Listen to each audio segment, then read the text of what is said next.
So we are beginning the 8th session of our end-to-end new economics discussion series. And we claimed the focus was going to be the appendix with the 3 worlds of suppliers and a reread of chapter 4 that's on profound knowledge. So from the supplier world thing, what kind of comments do you have? I was thinking about the idea that World 1 supplier is probably never going to develop into a World 2 or 3 supplier, but I could see where a World 2 supplier might develop with one of them, turn them into a World 3 supplier. And I think it is a development. Holy cow, it's a lot of work.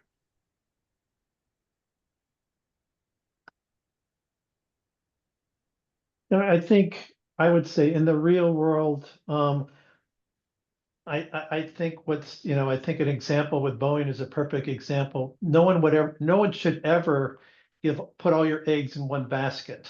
And so, no matter if it's a commodity like sugar or if it's something else, the world changes so quickly that if you have all your eggs in one basket, you can really be screwed quickly.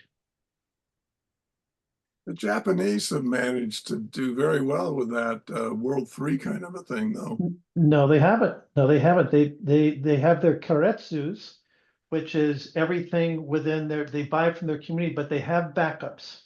Yes, They always have a backup, as sure. opposed to buying from just the sugar. Everyone's the same price. I'm just going to go with the one person. The Japanese, a good case in point, if you remember 10, 15 years ago, when they had the tsunami, Yeah. and it wiped out a paint manufacturer.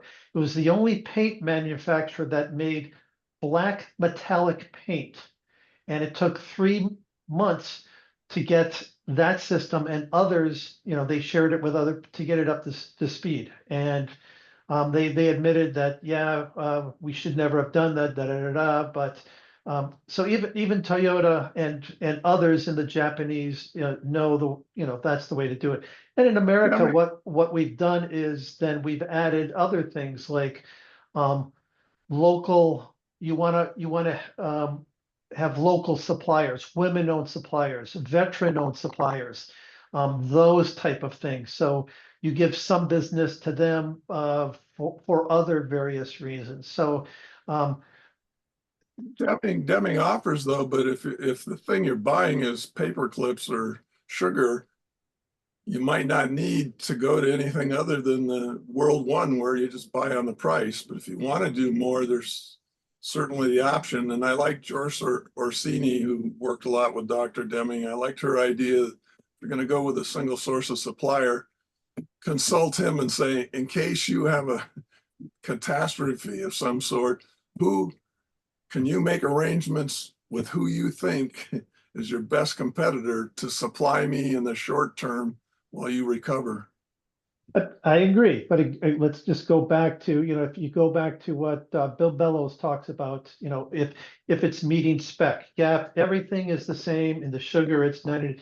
Well, not everything is the same. Or it could be that there's other influences like sugar. Well, is it made in a third world country? They have slave labor Sure. or blah, blah, blah, blah, blah, blah, blah.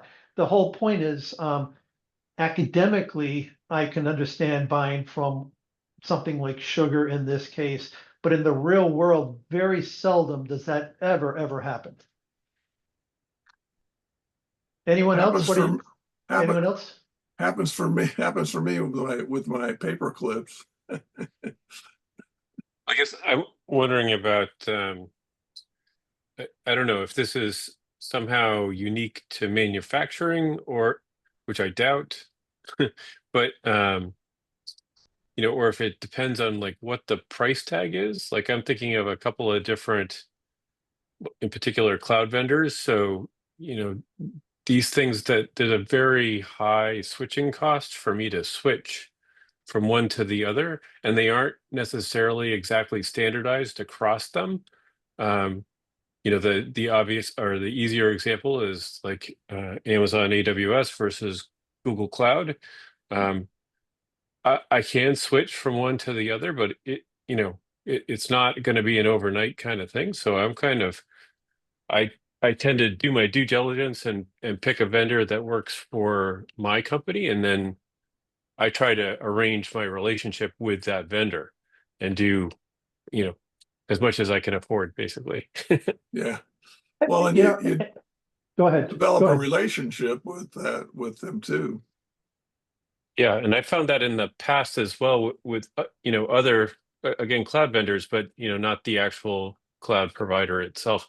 Um, and I think I was talking to somebody about having the CFO wanting me to get a competitive price with another one of these of this type of tool. But his incentive was purely just to get the cost down. Like he just wanted to have a competitive price point in order to talk down the like our trusted vendor, the one that I worked with all the time. And yeah, I Yeah, basically and I think in those cases, I work for AWS, so they're not all the same. So you can't. It's comparing apples and oranges. And so right, um, it's not a commodity for sure, right? yeah, and so to say, oh well, we'll just switch to another one. No, it's different infrastructure, different everything. So it's uh yeah, yeah, But that's like an apple and origin one. logging providers, it's not that difficult to transition from like one logging vendor to another. So when I'm, writing out things that the application is doing behind the scenes, I can switch from one to the other, but the platforms are slightly different and the interface is slightly different, and there's just like there's training and everything else that goes into that sort Yep. of project. So it Well, yeah, and there are special things that happen. I remember Bill telling about a, a, a bar restaurant that was famous for its margaritas, and they bought their limes from one place and only one place. They wouldn't use any other limes, and they would continue to do that because what brought people into the restaurant was their great margaritas, and those limes were critical to having the people in there. So. And as you pointed out, Dennis, if you want to go to local suppliers for whatever reason, then you're going to have to develop that relationship and say, okay, here's how we're going to handle our supply chain right here. And certainly when you get into that, there's always going to be a chance for something to be down, somebody to be sick, something to be out, because Deming, I remember in the video when he's talking, says, if you think you have trouble with one supplier, try having 30 suppliers. So maybe you want to try to reduce the number of suppliers you have, which requires developing relationships. I agree with all of that. Yep. and it seems like, I mean, it's mostly seems to be focused on having multiple suppliers. Like, don't have multiple suppliers just for price. But what about when one supplier can't supply what you need, and I'm assuming that's a different case, or that's kind of a special case. Well, he talks about that. He says, you might start out with 3 suppliers because you don't know which one you want to marry. So you try them out for a while, and then you go to the one supplier, or you reduce it to 2, or eventually 1. So yeah, which makes a lot of sense. Yeah, you want to get the long term. You want to develop as long of a term relationship, and then you work with them as much as possible. But as I said, you want to have a backup. Now, does that backup have to be ready to do it? It could be another, like in the Keiretsu, you have other companies that have the ability to make the items if they're called upon. So part of the whole relationship of a Keiretsu is they work together, and they share things so that if something does happen, they then can shift quickly and those type of things. Yeah, that's the when you develop that kind of relationship with a supplier, you now can get into, you know, how to improve each other by having discussions about this would be better for me. Well, this would be better for me. Well, what if we could do this? Then it'd be better for both of us. It's a much it's an investment that has a potential for having a lot bigger yields than just a, maybe a better price, or maybe not a better price, but maybe a lot less variation. It has a chance of improving your Yeah, place and their place. you get a better chance of interrelationships creating continual improvement Yeah. because it's in the system's benefit if you do that. If I load my pallets a certain way and shrink wrap them a certain way, it's easier for me to unload it, and great, I'll do that. It's no skin off my back, and you just constantly doing continual improvements for those type of things. When you talked about the wrap and the continual improvement, Russ tells a story about a company, and they were having a celebration because the company had started to move toward, instead of rewards and recognition for individuals, they were still rewarding individuals, but Russ was working with them. They had a celebration because these two guys had come up with an idea that saved them like $1.5 million a year. And in the midst of the celebration and them feeling all puffed up, he went over to him and said, "Hey guys, how long have you known about this idea you shared?" And he said they, you know, sort of looking down at their shoes, wouldn't make eye contact. And he said, "No, come on, just tell me." He said, "I don't know, something like 4 years." And he said, "Why didn't you say anything?" And Russ says, "I'll never forget their answer. Those bastards never asked." Mm. And it was a simple thing. They had these big sheets of I think it was aluminum, and they come in on rolls, and then you got to get them off of the truck and then to where they need to be in the facility. And they used to tilt them up on edge and roll them, and frequently they damaged the edge of the aluminum. And then when they went to use it, there was kind of a problem with that. And these guys came up with a methodology for unloading them where that's not, they don't have to drag them across roll them across the floor and wrinkle them. I can't remember whatever it is they decided, but holy cow. But if you want to crush innovation, the guys can have an innovation. So it's not exactly crushed. It's just not going to get shared if you treat them like shit. Why would I help you? I can just see him sitting around at lunchtime watching some guy roll some aluminum rolls over there saying, "I wonder if they're going to figure it out this time."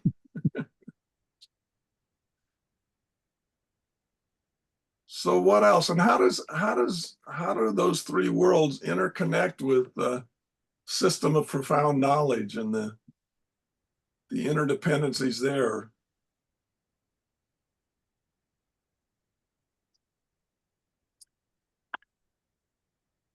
I mean, I think the one that pops out right away for me is just like trying to improve the system and enlarge the system, right? When you start talking about you and your suppliers. Yeah.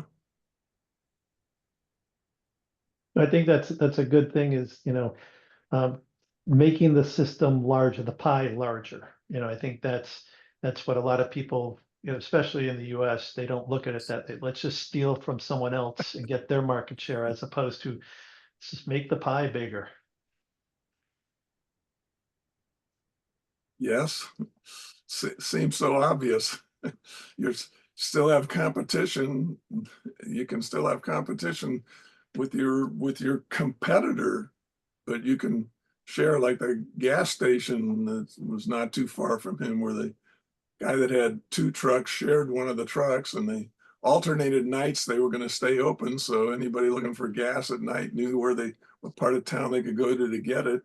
So they were both better off. So One thing And it'd be interesting to hear the other four of you, your thoughts. I also teach sustainability. And one of the things we teach in sustainability is that nothing in nature keeps growing forever.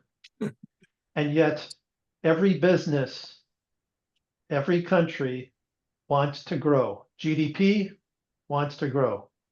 Profits wants to grow, so forth and so on. And you just can't keep growing forever and ever and ever. And that's one of the problems with the Western society's view of things, is that nothing in nature grows. We're a part, we're a subsystem of nature. We should follow that rule, but we haven't picked that up yet.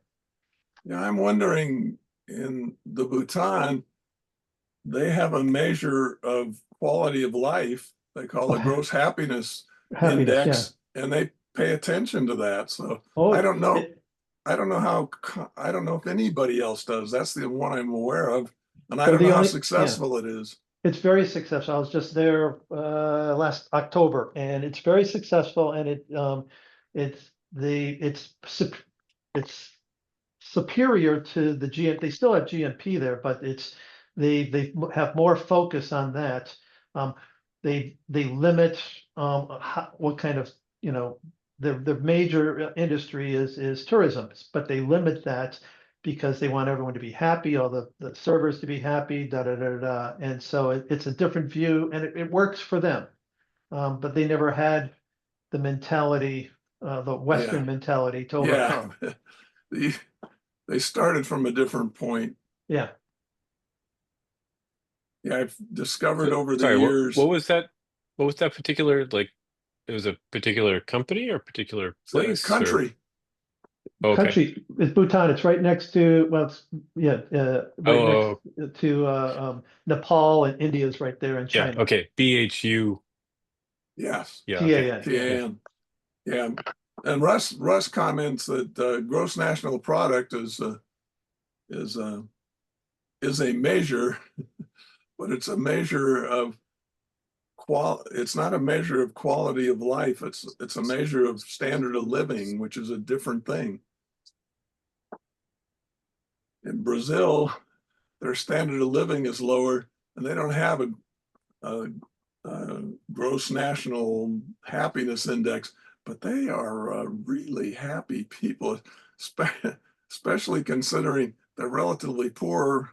When the average middle-class person can get along with an income of four family can live comfortably for $1,500 a month. They clearly aren't making a lot of money. They're poor in a lot of ways, but they're not moping around. They are happy people.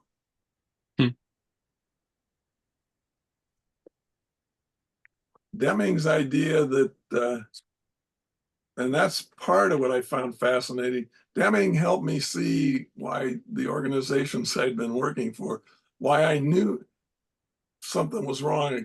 I couldn't figure out how to explain it. But reading Deming, I said, now I can start explaining this. If I'd have known this back then, I could have explained some of the things instead of just complaining about it and telling them, I know it's wrong. What are you going to do instead? I don't have a clue, but I know this isn't right. And the other thing that got me is in reading where he said, once your light bulb goes on, when you look at the world, your relationship with the people and the world you're looking at will change because of that new vision. It doesn't have to have anything to do with work and getting improvements at work or any of that. It's just looking at the world and making decisions or observations about it. And I said, yeah, it's amazing what you can do just looking around. You see something going on or a news article and you start kicking in your head, start applying profound knowledge to it and start asking the questions, what system, what kind of variation, what's going on, what are they trying to learn? It just opens things up. So I see more than I ever did before when I looked at stuff. It was just out there and I go, oh, okay, that's interesting.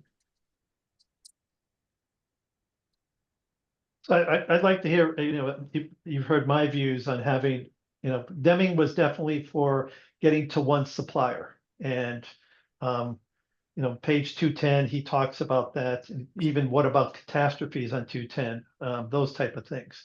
But what is everyone, should we go to one supplier as Deming stipulates? Love to hear everyone else's thoughts. Yeah, I'm not convinced he believes we ought to go to one supplier everywhere. In the places that what I've always gotten out of it, I have to read it more carefully now to see if there's something else, is that where one supplier is going to be an advantage, you go to one supplier. But he also compares it to a marriage. You got to spend a lot of time and energy making sure you're going to the right supplier. And he likes the idea of reducing the number of suppliers because that reduces the number of your problems. But I don't know that he's offering that you need to be in the single supply source for everything that you got going on. I guess like one other example I can think of tools is mostly tools across teams, actually even logging providers of when you're a relatively small company with a few teams. I've been at least in one place where we let the teams sort of vary what tools they used, only because it was kind of to preference. And then there was knowledge sharing across the teams as to which tool they chose and how it was working for them. And then we did have cases where some teams would then switch their vendor, like their tool, for what they were using, just because they heard good stories out of something else, and maybe they were unhappy about what was going on. But I guess that example just came to mind as a place where inside of one company we definitely had multiple vendors, but yeah, I don't think any teams actually had two vendors at the same time for the same thing. Yeah, but if you're within a company, and you have an umbrella, contract with someone, Right. and then while one department goes with their favorite, what does that do to the overall system and the overall company? Well, we like this better, and so forth and so on. So you have to get everyone on the same page, and you have to everyone buy in on that, and that's hard to do. Yeah, although when I think about that side of it, it feels like it's like one reason to sort of negotiate that at the higher level is to get a better price. But it's the point here of maybe it's not always about the price; it's about the relationship and about um, and Tim, you had asked about, like, I mean, I was just going down the list in my head of the other aspects of profound knowledge, and on the variation side, like maybe the variation works better for my use case, like in a Taguchi loss kind of way, where the team down the hall has a different use case, so it's a different integration. Yeah, I like that. And you get companies like, Bill's Blue Origin. Now you're going to have a single supplier there. You just have to make sure there's redundancy and the sharing, so that when something does go wrong, you have the redundancy so it doesn't mess up the system. So you generally don't have two suppliers in something like that case, just because of the technical and how things work together in that situation. But you have to then, how do you handle potential catastrophes and get ready for that? So all that has to work together into it.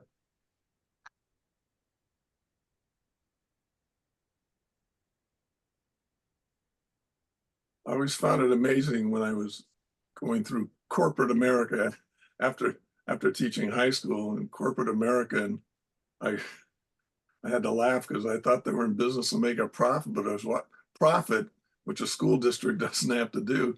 And I was looking at them, they're doing the same silly things in the same ineffective ways. And I'm thinking, well, how come, how are you making a profit? And Bill helped me with the answer years later when he said, when we were talking about all these kinds of things and people would offer when he'd ask people, what do you think about these ideas? You think they might make things better? Yeah. He says, well, how come nobody's using them?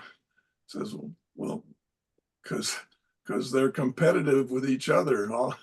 They're all equally stupid, so they're competitive. If one of you in an area, if your light bulb goes on and you can manage to change your organization, you're going to bury everybody.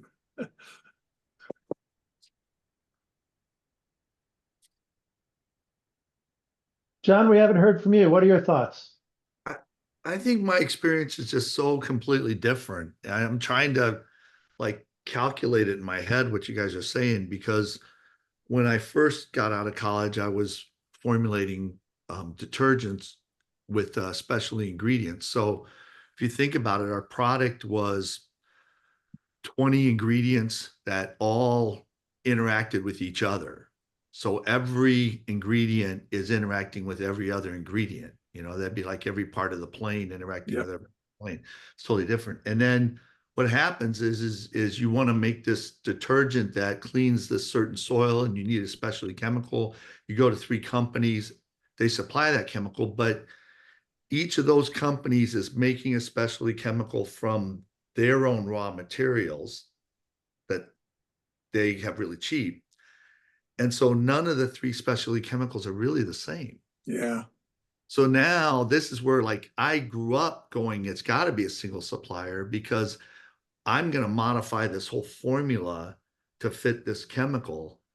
It's not going to fit the other 2 companies. So to me, it was when I first started out of college, it was always, you know, I am getting to know this company, and I'm trying to understand how they do it. And then there's all these issues with how much are they going to share with me, and how much, you know, what secrecies do I have to sign. So to me, it was obvious it's a single company. And then late in my career, it was the opposite, which is I was in charge of a chemical company, and we worked through distributors, and our distributors were buying from us and buying from another chemical company. So now I'm the supplier trying to convince the company to go single supplier. And so it's that whole side of it. So I've seen both sides of this, and there's a whole, I don't know, it's just I'm taking in everything you guys are saying, and I'm trying to like suss out, you know, what I was really doing in terms of Deming's, you know, philosophy. But yeah, to me, I started off single supplier, and there's a whole lot of adjustments that have to be made, and they have more than one chemical plant, so spread across the United States. So and we had more than one plant. So the redundancy is they have more than one plant that could do this. So we weren't worried about one plant going down. If it did, they had kind of backed themselves up. But to be on the other side of that, I was just thinking now, like, what was I really doing when I was walking into a company and going, hey, you buy 50% from us and 50% from them, get rid of them and buy from us 100%. So, Well, yeah. in that case, you know, a previous life, and Rob, you might have it also, is that, you know, if you're 50-50, how do you get to 80-20? And having that second person provides, again, when it's appropriate, provides a different innovative approach to something. So you're talking to them, and they're saying, well, you know, I know you're using chemicals this way. How about if we do A, B, and C? And you go, oh, I've never thought about it. And so you get a different, and you know, you get a different view of the world, and as opposed to, well, we're in sync with this one supplier, and they're doing, but the world might pass you by, and you miss innovation and other ways of looking at it. And you might, as I said, world pass you by, and all of a sudden, you know, your product is obsolete vis-a-vis, you know, oh, they went from, what do you mean they went from liquid detergent to dry? And these, what do you mean? What do you mean these little capsules I draw? What? No, we don't do capsules. We make liquid detergent, you know? And so you know, there are many different, you know, you try to get to one, but there might be instances where going to 2 or more makes sense. Yeah, I'm of the impression in listening to Deming, because he talks about it, that every company that elects to try to transform itself using his ideas, every transformation will be different. And there's nothing wrong with that. It's a necessity based on where they are. And I remember, I can't remember who gave it to me. It was somebody at one of the End-to-End network sessions over the last 30 years or 20 years or however long it's been. He gave me a bracelet that he thought was nice. That's what would Deming do? And I didn't pick on him, but the question isn't what would Deming do? The question is, you're facing a situation, you have some knowledge of Deming, you have some knowledge maybe of ACOF, you have some other knowledge kicking around your head. What are you gonna do? There's no formula you can apply to it. And there's no any one way of viewing it, whether it's Deming's way or Russ's way, that's gonna, it's, that's the thing that I found valuable in the End-to-End forum, and more so this year than last year. Last year was more a reunion, but this year, for the very reason that you're saying, Tim, is like I wanted to talk to people and say, basically, tell me like the big problem you solved. Tell me the innovative thing you did, because it is always different, but I'd like to collect them. I mean, it would help to hear how people handled different things and how people handled this situation, that situation. To me, that's the most, I'm a curious person anyways, but it was the most fun part for me of the End-to-End, was to just hear people's stories of how they overcame stuff. And there's a lot of ways to innovate. There's a lot of ways to do the right thing, but the more you hear, the more you're able to do it yourself. So that's very valuable to me. Yeah, I think one of the big deals with Deming for me, as far as it applies to corporate America, but also not-for-profit companies, is the idea that using his ideas, you have a theory of management. So being able to operate out of theory offers you a lot better way of making things happen than the way most companies operate. They don't have a theory. They're just out there doing stuff. But I think it's interesting. I'm going through the Deming next. I don't know if you guys took advantage of Leslie's offer, but so I'm just burning through. I've already burned through like 4 courses, and by the way, the way she presents it, She's very good. holy moly! I'm sitting there I'm taking more notes about the way she illustrated and the Deming stuff.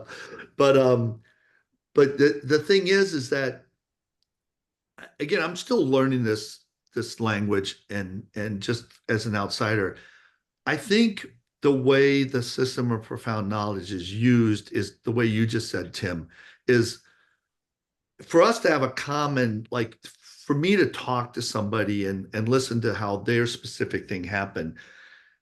If we understand the principles and we have some sort of framework, then it kind of makes sense. And to me, that's where what I see in all these videos is the way everybody's using system profound knowledge is, it's like check boxes. It's like you're gonna address one of these, you're gonna address all 4 of these in some way. How did you address it? How did you address how people handle it? How did you address the variation? How did you address your recognition of the system? You know, how did you address figuring out the mystery of doing that? So to me, I'm very much a principle and a theory person. And when people are telling me the story, that's what I'm doing in my head, is going, okay, so the theory was this and they were doing that. So I feel like that's what some profound knowledge is doing. It gives us all like a common language or a common framework that we can relate our stories, and relate to each other better. And it gives you an idea of how deep the thinking needs to be between the 4 different platforms, as opposed, it reminds you how deep your thinking should be. An example, I've worked for the site, Seattle Children's, and we had at one point we had 42 or 43 different gloves plastic gloves that doctors use for operations and those type of things, because they had a certain fit, a certain feel and everything. And well, obviously you go to one supplier and we da da da. Well, no. What if they did that? Some of the top surgeons were going to leave and go to someone else, because they've trained for 20 years with this glove. It's their da da da da da. And so how do you bring that, what's your theory? What's your knowledge? How do you bring the psychology in order to address this? We eventually got it down to 8, and then the provider made 2 more, those type of thing. But I think the common knowledge and the common vernacular is really the key in many situations. Yes. Yeah, those sound fun. Those situations sound fun. I think I would make a lot of enemies, but a lot of what I did was, because a lot of what I did was learning about the brain through the consumer product. And so, and I worked on all this fragrance stuff. Fragrance is so subjective. How do you rate a fragrance? How do you get a group of people to do that? And so there were all these ways that I would test, like for the glove thing, not that this is the answer, but to me, I want to somehow put, not during a surgery, obviously, but I want to somehow put different gloves on the surgeon and see if he could really tell the difference. Like, for instance, one of the things I did that cleaned up the data is you smell like 4 fragrances and you rate them. Well, I put 2 in there that's the same. And so anybody who rated more than a point difference, the 2 that were the same on a 7-point scale, they were just noise.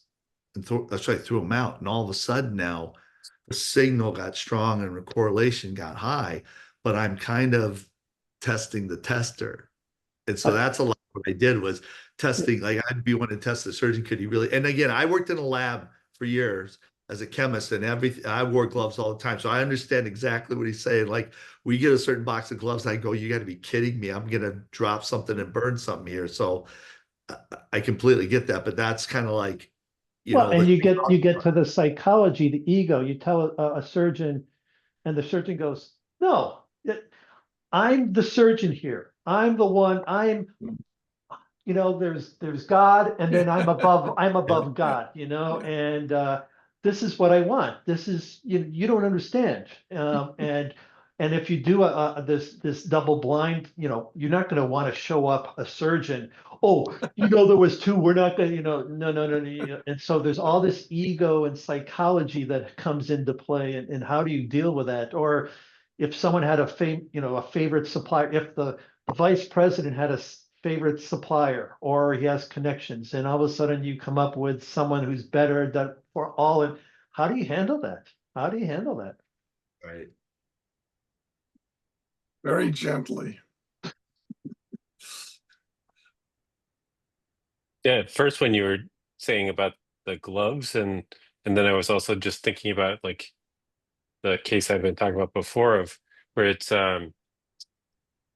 mostly, it was, instead of being driven by price or being able to get a better price, or some other efficiency, it was more about the quality of delivery for the user, like and for who's actually using this thing. But then, yeah, you're right. That's an interesting twist of the psychology of, like, you have the ego of the surgeon, and they're just saying it really is exactly the same glove, but this one's mine. It's got my signature on the bottom corner or something.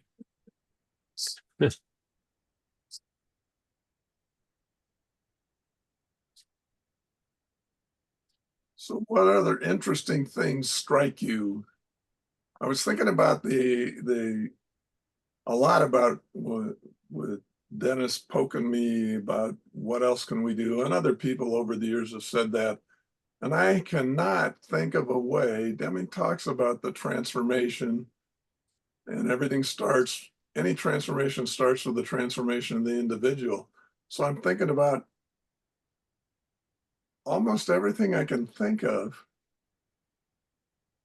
It has to start that way. I can't figure out another way. If I filled the Rose Bowl with people, and they all went through a Deming 4-day seminar, you wouldn't have 90,000 people transformed. It's discontinuous. Some of them light bulbs will go on, some of them won't.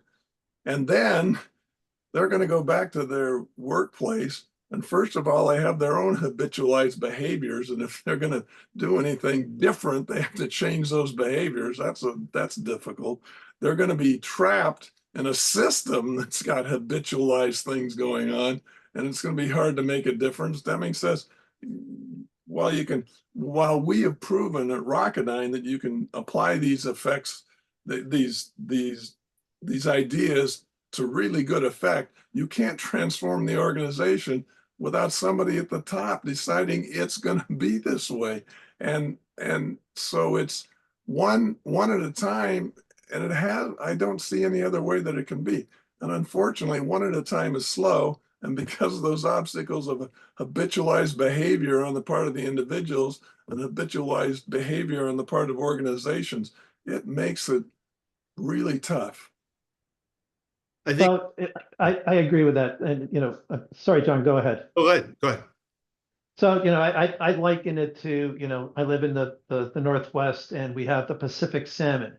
And in order for the salmon to go from the ocean to their spawning grounds, they have to go through all these challenges, and the majority of them don't make it. And what we have in management today, we have, all this, this bias that a manager got when he was growing up from his mother and his father. It's even before you get behavior and before you get habits, you have all this bias that's into an individual, and then he's got 30 years to climb the ladder, and he can't get out of the rungs, otherwise, he's going to be voted off the island, and so forth. And so trying to get the system to individually is and have it work up the rung. Almost everything going up the rung is going to be defeated by something, shape, or form. And that's one of the reasons that Deming hasn't caught on, because all these preconceived notions, it's hard to get the Deming idea past these. And you might get one or two informed leaders that come in at the top, but out of the hundreds of thousands of other companies, it's hard to go upstream. Yeah, we often talked about that in our groups, in guys kicking stuff around, that we believe, especially if you're trying to transform a big organization, it's easier to start from scratch and start an organization. But that's a challenge, because as the number of people you involve grows, you have to keep them all on the same page and get them to understand, at least as well as you do, how all this stuff is connected and what you're going to do. So it's still a huge challenge, plus all the other things you have to do when you start up a company. So it's tough to come up with companies like this. Yeah, I think the thing is that everybody does everything through a thought process. So transformation ultimately is changing people's way of thinking, which is what kind of kept me working with Bill and talking with Bill, because he's got this organization thinking about thinking. So I'm like, Bill, if there's ever anybody who is going to revolutionize and take Deming to this next level, because you're right, Dennis, that's the issue. That's why it's not moving to this next level. It doesn't address that specifically, but I do believe it does. I said three-dimensionally. So when I gave my talk at End-to-End, my point was that I have transformed organizations, and when I look at how I did it, I thought I was doing it the opposite of Deming. But when Bill showed me the system of profound knowledge, I realized if you look at this thing three-dimensionally, it does have the answer. And so my point is like, during my talk, I said, basically, if you don't think Deming said what I'm saying, that's great. Then it's my idea. But I don't think that's going to stand up in court, because it was his idea. And the thing is that, my whole talk, I feel like I spent 2 years working on this talk with Bill, but my whole talk comes from this really outside the box. And I said this before I started my talk. I said this. I said, you know, I love watching Deming and Akoff speak. I love watching those videos. They speak. I'm like, this is great. But the reality is half the people in the audience were mad. Oh yeah, yeah, yeah. So we forget that when those guys were actually talking, half the people were mad at what he's saying. Yeah. And so the thing is if somebody came around like that, he's gonna make half the people mad. And the point is that I took, and this is how I started my talk off. I said I wrote a summary of Out of the Crisis and fed it through ChatGPT and said, rewrite this like it's the first book of a trilogy. And then I wrote a summary for the New Economics and said, feed it through, you know, rewrite this as the second book of a trilogy with this other one being the first. And then I asked it to write the summary of the third book of the trilogy. And when it did, it came back with these 4 areas Deming would have had to address and nail for the whole thing to make sense. And so what my talk, and those 4 areas, I have done those 4 areas. I know how to do them. So in my talk, I said, well, you can't separate them out.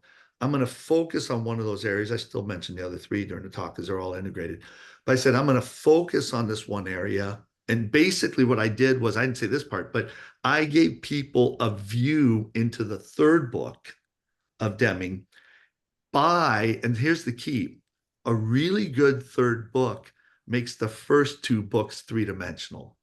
So you find out that Darth Vader is Luke's dad. And now when you watch the first Star Wars, you go, and Obi says, well, your dad was a Jedi warrior. You're like, that's Darth Vader. That's Darth. It's like that's the thing, is if there was a third book, people would buy Out of the Crisis and New Economics like twice as much, because there's so much in those books that people don't get. So what I did in my talk was half my slides were quotes from the New Economics.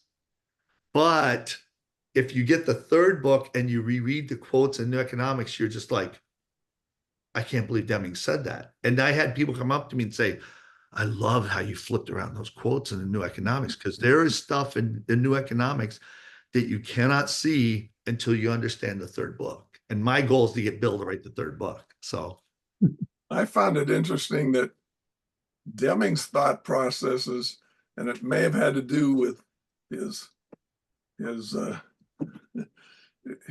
rather quick rise to fame. I don't know, but he came up with the things to do, the 14 points, before he came up with a theory behind them.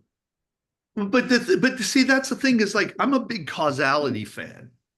And causality is, I mean, I could talk for 2 hours about causality because it's everywhere in your life. Like, just quickly, people who have mental and emotional problems, they treat effects like they're causes.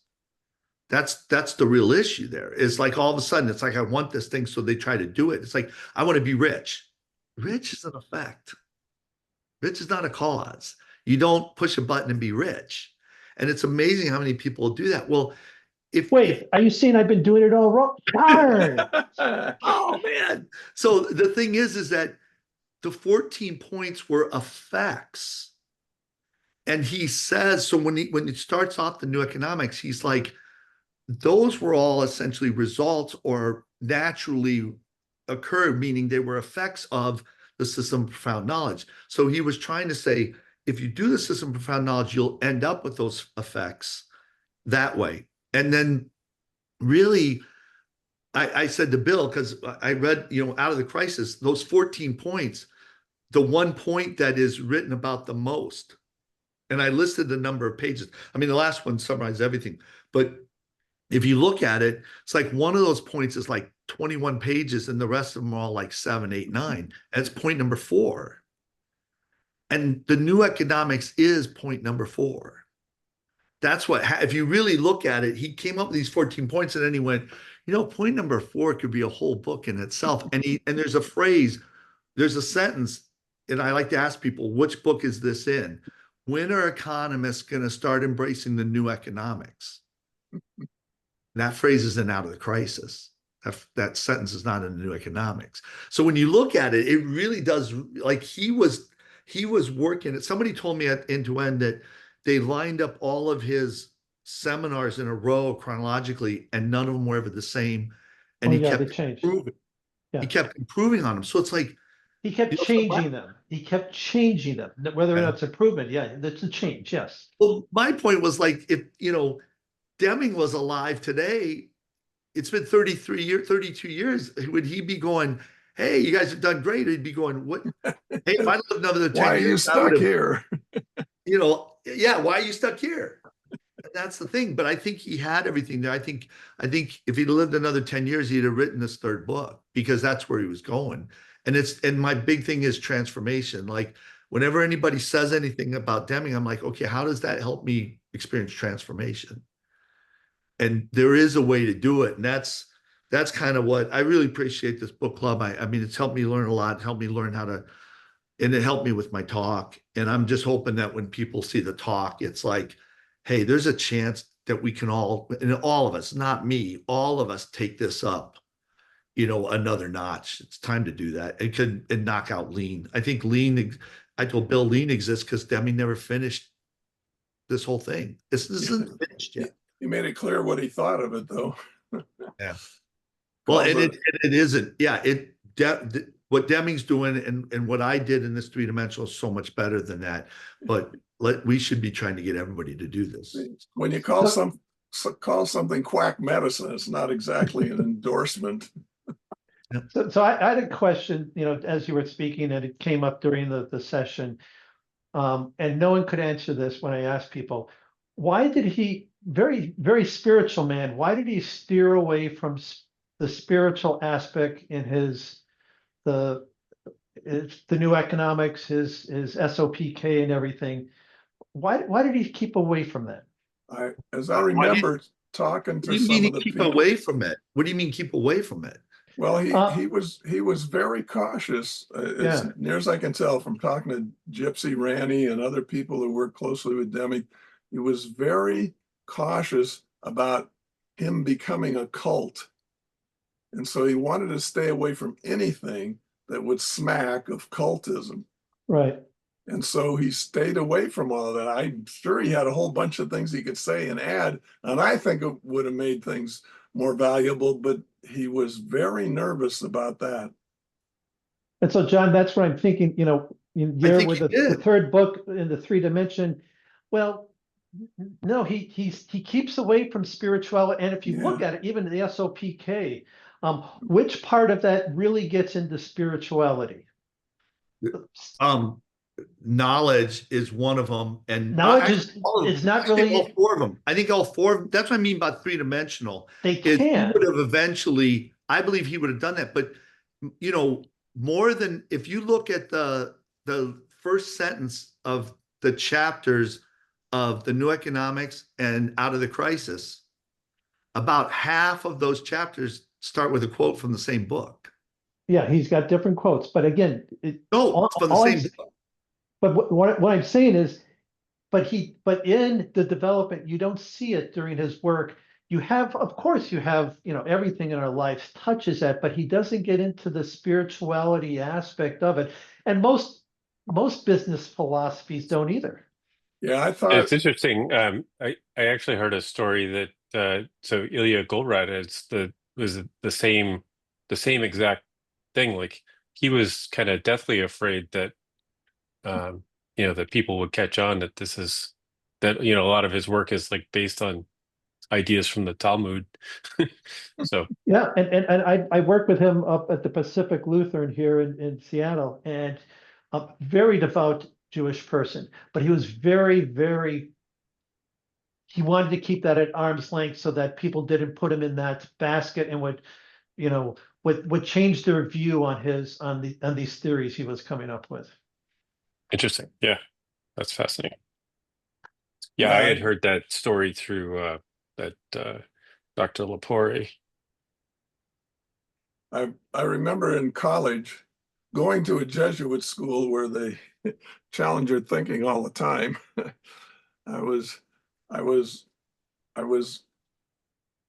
They gave me some stuff on Thomas Aquinas. and I was reading it, and at one point the church was at loggerheads and going to split up. And it was mostly because of a Western worldview versus an Eastern worldview. It was, they didn't have the same view of the world, so they were loggerheads. So Aquinas writes this thing that the Western world says, that's exactly what we're talking about, and buys into it. The Eastern world did the same thing. And as I read it, I said, I think the Westerners got it wrong. What he wrote is very Eastern, and you guys just bought into it because it was Aquinas. I said, but holy cow, what you do versus what he was talking about is way different. That was fascinating to me. How do you write something like that that unites two groups who are going at each other, each thinking they've got what you said, when, at least for me, it was pretty obvious the Westerners hadn't grasped any, if any, of what the Westerners or what the Easterners were believed in and wrapped in their Well, spirituality. how do we bring the lean people and the Deming people to come into an agreement? That's very, very hard. Yes, yes, it Or is. or the agile folks for our friends Rob down here, you know. Yeah. Yep, it's tough. There's no doubt about it. And I don't. So No John, matter going what back you to you. do, So no John, matter what you do, there are going to be multiple, quote, religions. So there are going to be multiple ways to deal with companies, no matter what you do. So John, going back and say a little more why you think he did bring spirituality in his approach. Because as I was at the session with all these Deming people who knew him and everything, they're saying they wasn't there, but you feel different. So I'd love to hear more about that. Yeah, more than half, well, half of his chapters begin with a quote from the Bible. Yeah, but okay, that's nice. Okay, what does that have to do That's with? right up front. Like that's front and center. First thing I want you to see before you read a chapter in Out of the Crisis or New Economics is the Bible. His explanation for systems comes right from Corinthians. So there's things in there that are there. But here's the point, though, is I think Deming, I call him a truth savant. And what I mean by a truth savant is Akoff was one for sure. And I talked about this in my talk, is Akoff could get results. But when you ask him how he did it, it was wrong. So this book over here, the Art of Problem Solving by Akoff, that book has got the best stories of how to dissolve problems, and every moral in that book is wrong. Every moral is contradictory. He could not explain what he was doing, but he could do it. And that's what I think what I admire about Deming is he knew he had the truth and he was plowing towards it. And the thing is that if he couldn't explain it, he just didn't. But if you look at what he was doing, he was hinting at all these things. So first of all, when you talk about religion, I didn't say religion, I said spirituality. I don't know, but when Tim said religion, because this is where this gets confusing. And again, it's definitions. Mental health begins at definitions. Everything's definitions. Okay. So the thing is everybody has a religion, and their religion is their answer to these three questions. Why are you here? What are you going to do while you're here? What happens after you're here? That is everybody's religion. I can talk to anybody and I can get those questions and I can tell you their religion. Now, the problem is that every religion has contradictions in it. And if the people don't want to remove the contradictions, they're not transformed and they're a disaster. And so the problem is that people are very emotional about religion. So the last thing I would do if I was Akoff or Deming is I would talk about religion, except that Akoff talked about modeling God. Yeah. And as a mathematical exercise, and that people don't want to talk about that. They get all upset about that. So the thing is that when you look at what Deming was doing, what's the definition of spiritual? Yeah, I think he What comes is it? from. It's very, what's Oh, your I don't, simplest I definition? don't have any idea. What's this? Oh, I think we all do. What's the simplest definition of spiritual? Like, is this spiritual? Yes, This class is spiritual. we're all connected. Everything is connected. Definition of spiritual is intangible. But we're all connected, and getting Tangible. back, Tim, getting back to you with your Jesuits, So those 4 circles are all intangible. yeah. So they're spiritual by definition. They're not religious, but they're spiritual. He was spiritual, and anybody who says he wasn't spiritual, doesn't have a good definition of spiritual. Oh, I didn't say he wasn't spiritual. No, I he said, was talking spiritual, because that's what you said it earlier. We got to talk this deep. We're going to get the principles. We're going to get the concepts. Principles are intangible. They're real and they're intangible. yeah. So it was always, hey, big spoiler, it was all spiritual. It's all that foo-foo management stuff. Well, Yeah. foo-foo is a whole nother thing. Foo-foo is spiritual without definitions. Adam, we haven't heard from you. Adam, what are your thoughts? He has difficulty with the Rocketdyne computer, evidently.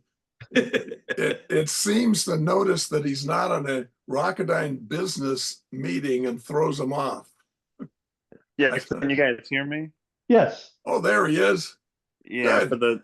it only took me 8 sessions to figure out what was the problem. It was the Rocketdyne computer, and so it turns out if you just, I have a feeling that they were realizing that I wasn't using it for business purposes, so they were throttling what I was doing before. So I've switched to the phone now, but yeah, I was thinking a lot about we touched on it earlier, the 3 worlds, and deciding between using a single supplier or not, and I think it really depends on the type of business and the complications that the supplier might go through. But when I was rereading chapter 4, thinking about the single supplier option, what kind of the Luke's father Darth Vader moment was really the stable and unstable states, thinking about, okay, we've chosen a single supplier, great, they're stable, and then down the line they go unstable, and you go, great, now we need somebody else to lean on, so maybe we should have a contingency plan put up front just in case.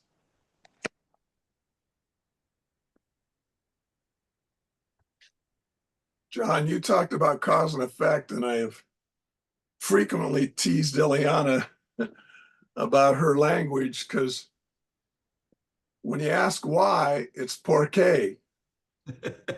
But the word because, porque. So I said, you guys don't understand the difference between cause and effect. Porque. Your whole mental model, and now I understand why there's so much disorder. You can't distinguish causes from effects. Yeah, I talked about uniqueness, it's funny, the people who know the information that I know, that we've taken in schools and everything, when I share with them quotes from Deming, they think they're quotes from me. And I'm like, no, Deming literally used these words, and they're all like, holy moly. So the thing is he talks about the intrinsic motivation being the key to unleashing everything. And that's really a person's uniqueness. And he says that where psychology and variation cross, that's uniqueness. Everybody's different.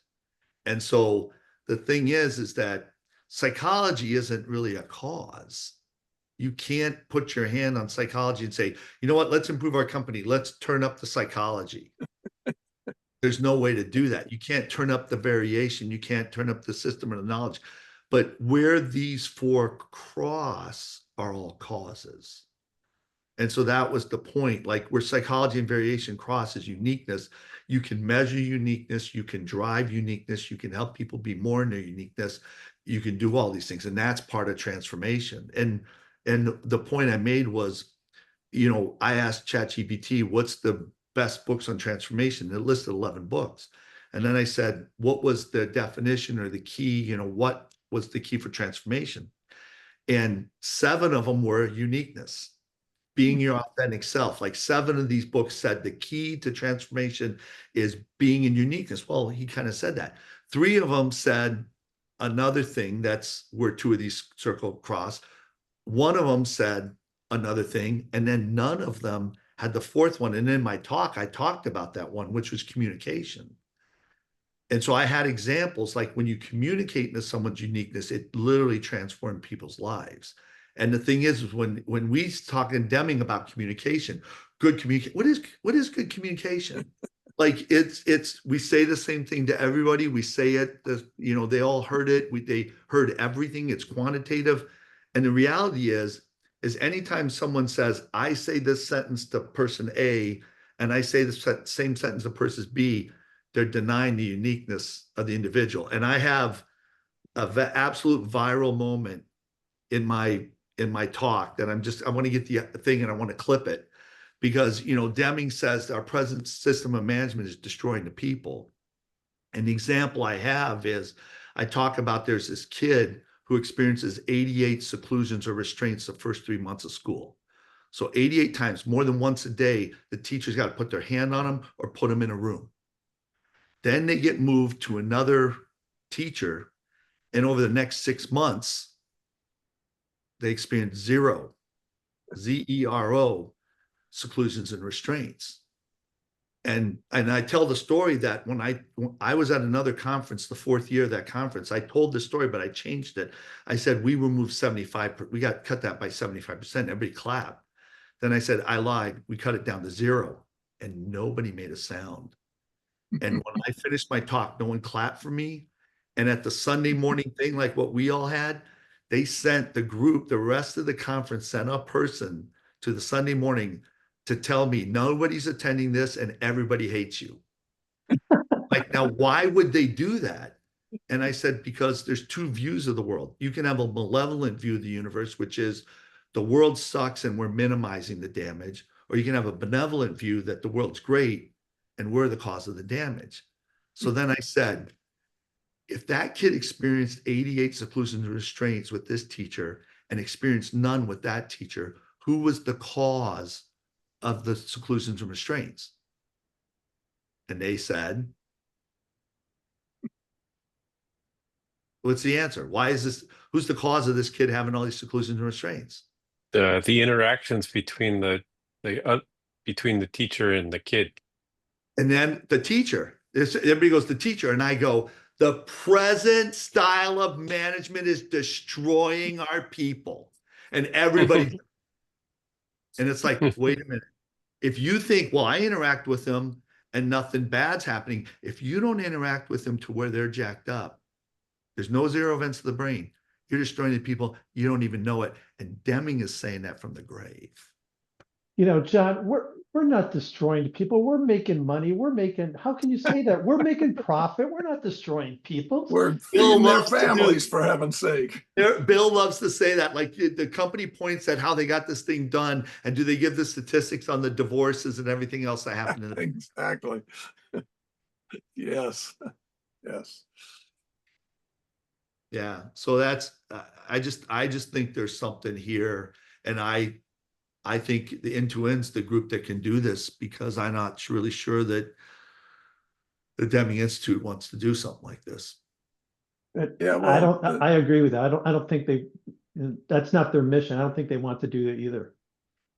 They've habitualized things, and unfortunately they have their 10 commandments, and if the leader were around to change those commandments or give a new take on them, that'd be different. But since he's not around, they're afraid to leave him. Wait. How can they be afraid? They added another chapter to one of his books, so they're not afraid. I mean, come on. Jeez, a whole chapter.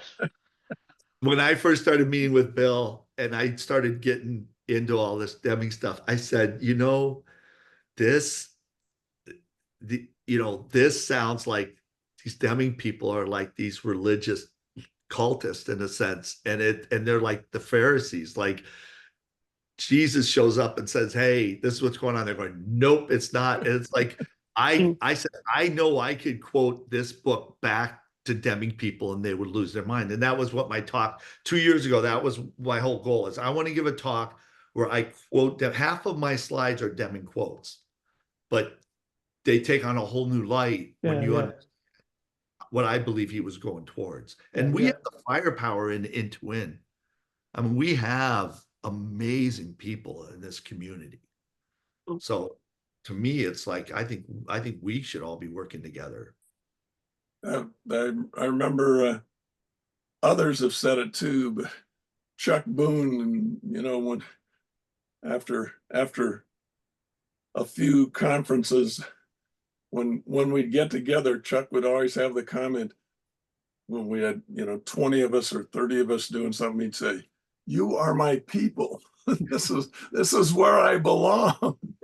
I said that last year at the reunion. I go, I finally found my people. And then this year, Saturday night, I was eating at table with Mike Beck and a couple other people, and a woman turned over her phone and went, "Oh, we bombed Iran." And I just said to my table, I go, I am in my happy place. Let's not, nothing exists outside of this bubble. It's amazing to hang around with people who want to talk about systems on a weekend for 3 days. It's like, these are my people. I love that group.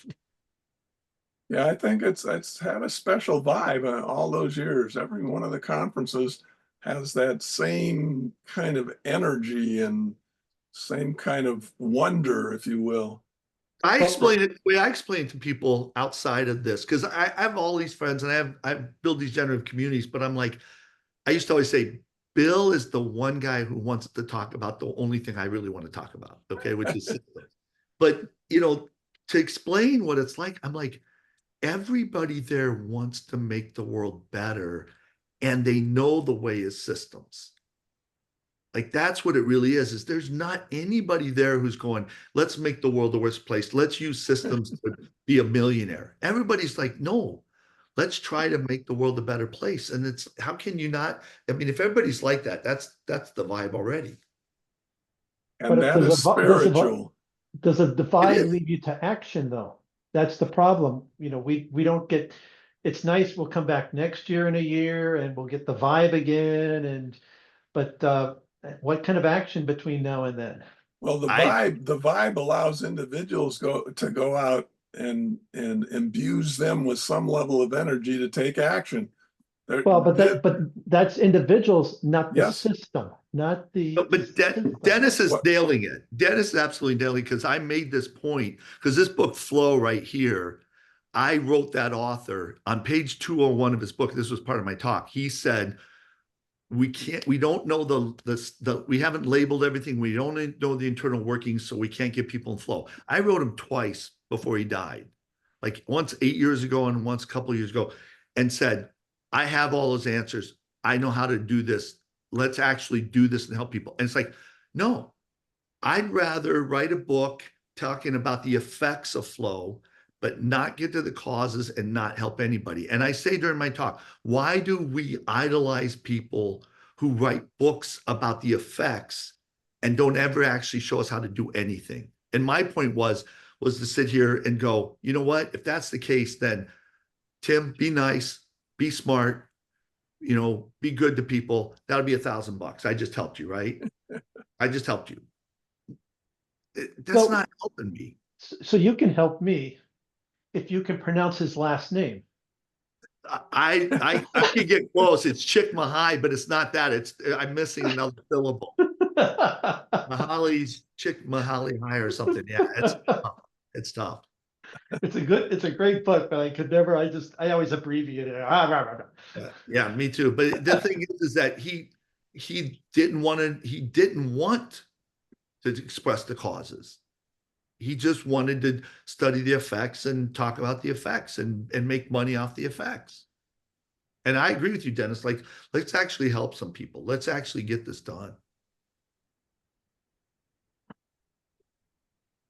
The interesting thing is the ability of this organization and its main purpose is to help people become aware of their thinking. Because as I said, if we had 90,000 people in the Rose Bowl, when they came out, even the ones whose light bulbs had gone on, the question becomes, now that you know there's something else that could be done and you can choose to do that, doesn't mean that's the choice you're going to make. You now have another view and you elect not to use it. And there's not a hell of a lot somebody can do about that. The thing is what I'm hoping is people look at my talk and we don't wait a year.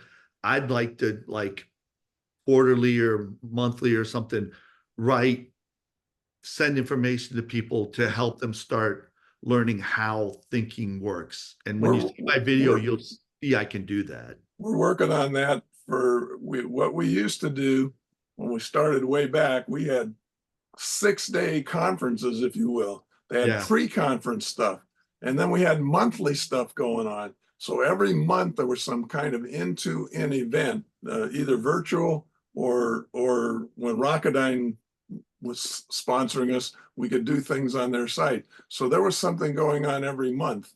And then at the conference, there were pre-conference workshops that you could go to. And it even one year they went to a Monday and Tuesday post-conference kinds of things. But we've been talking about that. Planning committee meets again, I can't remember, within a week anyway.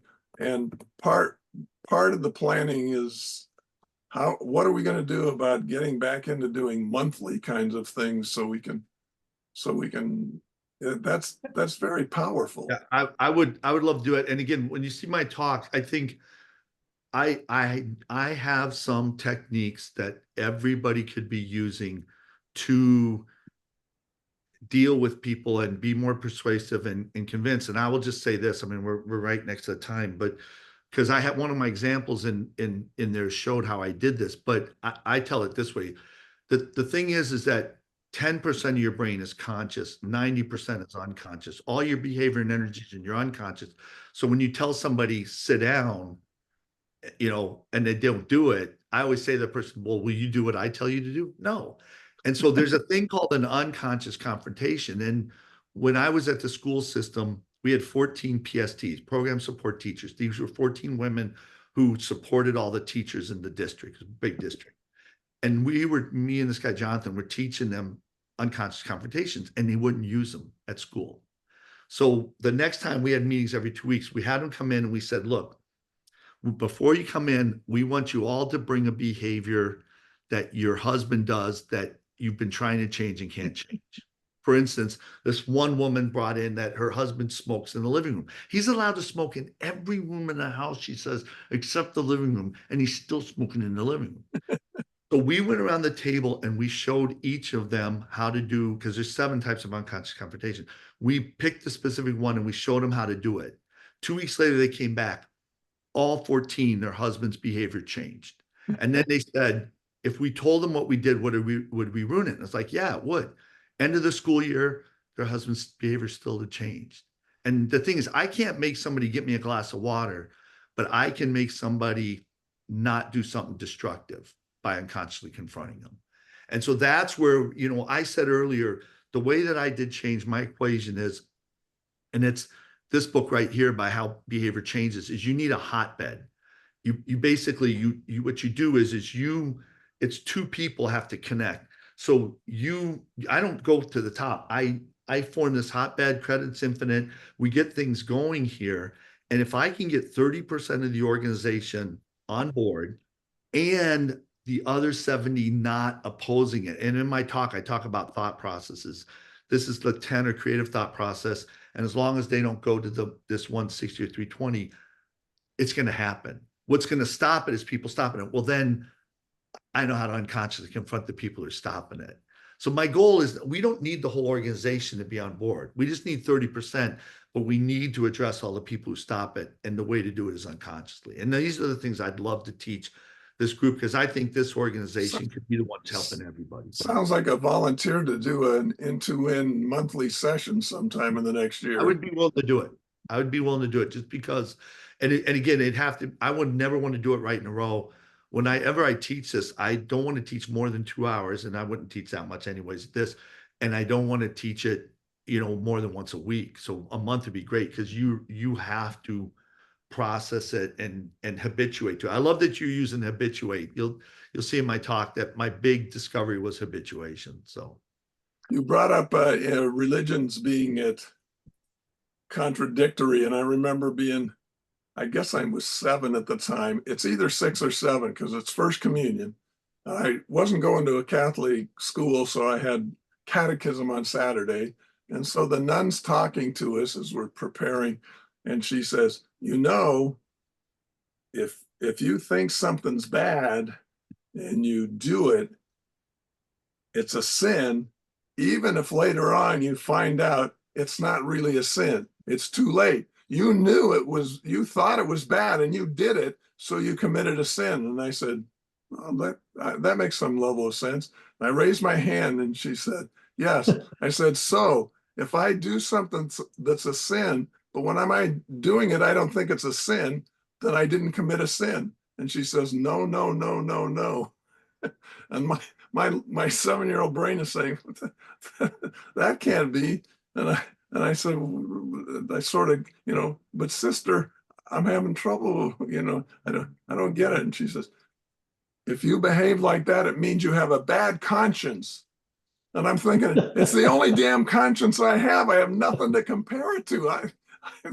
This isn't making any sense. If you understand how the brain works, I have preteens that would deal with that. But the number one thing to me is that our brains are made to find out the cause and according to causality, and then school beats that out of us. And I hate that. I hate that people don't like the kid who asks why 10 times. I love it. I absolutely love It's it. the best question in the world. Holy It is. cow. Your brain is working great when you do So that. Tim, Yes. have all the sessions been published? All of these? No, all the sessions from Intuit.